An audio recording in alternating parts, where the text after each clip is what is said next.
ओम शांति। एकता और विश्वास की विशेषता द्वारा सफलता संपन्न बनो। ஒற்றுமை மற்றும் நம்பிக்கையின் விசேஷத்தன்மைகள் மூலமாக வெற்றி நிறைந்தவராக ஆகுங்கள்।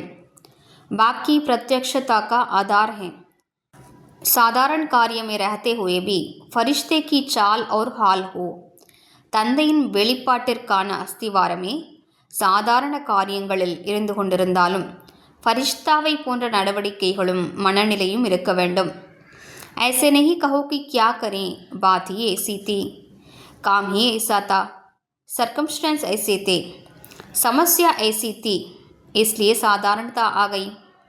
நீங்கள் ஒருபோதும் என்ன செய்வது, அப்படிப்பட்ட சூழ்நிலை வந்துவிட்டது, அப்படிப்பட்ட காரியம் இருந்தது, அப்படிப்பட்ட விஷயம் ஏற்பட்டு விட்டது, அப்படிப்பட்ட பிரச்சனைகள் வந்தன, அதனால் சாதாரண தன்மை வந்துவிட்டது என்று கூறக்கூடாது। किसी समय भी किसी हालत में भी आपका अलौकिक स्वरूप हर एक को अनुभव हो। எந்த நேரத்திலும் எப்படிப்பட்ட சூழ்நிலையிலும் உங்களது ஆன்மீக ஸ்வரூபம்தான் பிறருக்கு அனுபவமாக வேண்டும்। जैसी बात वैसा अपना स्वरूप नहीं बनाओ। எப்படிப்பட்ட சூழ்நிலையோ அப்படி தனது स्वरूपத்தை மாற்றிக்கொள்ளாதீர்கள்। बातें आपको बदल ना दे, तब सबके समीप आएंगे और एकता का संगठन मजबूत होगा।